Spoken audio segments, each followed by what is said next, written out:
நீங்கள் இவ்வளோ தூரம் கஷ்டப்பட்டு ஆட்சி வந்து நீங்கள் என்ன செஞ்சீங்க? அந்த கிட்னி திருடன் பார்த்தீங்கன்னா வந்து கிட்னி முறைகேடுன்னு சொல்கிற மா சுப்பிரமணியம்லாம் வந்து தகுதியே இல்லாத ஆள். நீங்கள் எப்படி அதை நான் என்ன சொன்னால் மா சுப்பிரமணியம் வீட்டில் 4 கிட்னி திருடிட்டு இது கிட்னி முறைகேடுன்னு சொன்னால் நீங்கள் ஏற்றுக்கிடுவீங்களா? அதெல்லாம் ஏற்றுக்க மாட்டீங்கல்ல.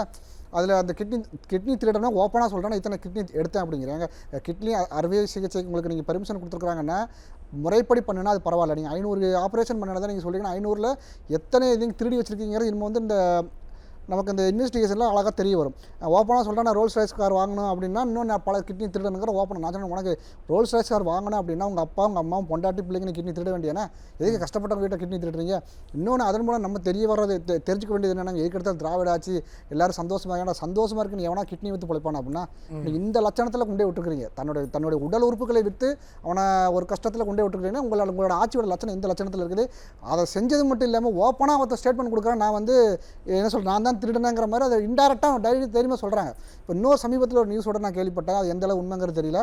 அந்த ஆள் வாங்கியிருக்கிற 1.5 கோடி ரூபா காருக்கு 2.5 கோடி ரூபா டாக்ஸ் கட்டிக்கிறாங்க. அந்த இந்தியாவிலே இருக்குது. அந்த ஜோ பைடன் யூஸ் பண்ண கார் நான் கேள்விப்பட்டேன். அது எனக்கு எந்த அளவு உண்மைன்னு தெரியல. சொல்கிறேன் இது மாதிரி நியூஸ்லாம் நமக்கு வந்துகிட்டு இருக்குது.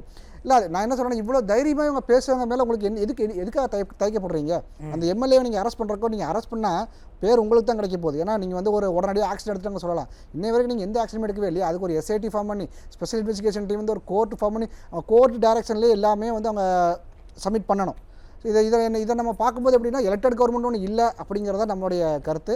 மக்கள் தங்களை பாதுகாத்துக் கொள்ள வேண்டும். இல்லைன்னா இவங்க ஒட்டுமொத்தமாக விற்றுருவாங்க. இவங்க செய்கிறதெல்லாம் பார்த்தீங்கன்னா ஏமாந்தான் எவனும் கிடச்சான் அப்படின்னா எல்லாத்தையும் விற்றுருவாங்க.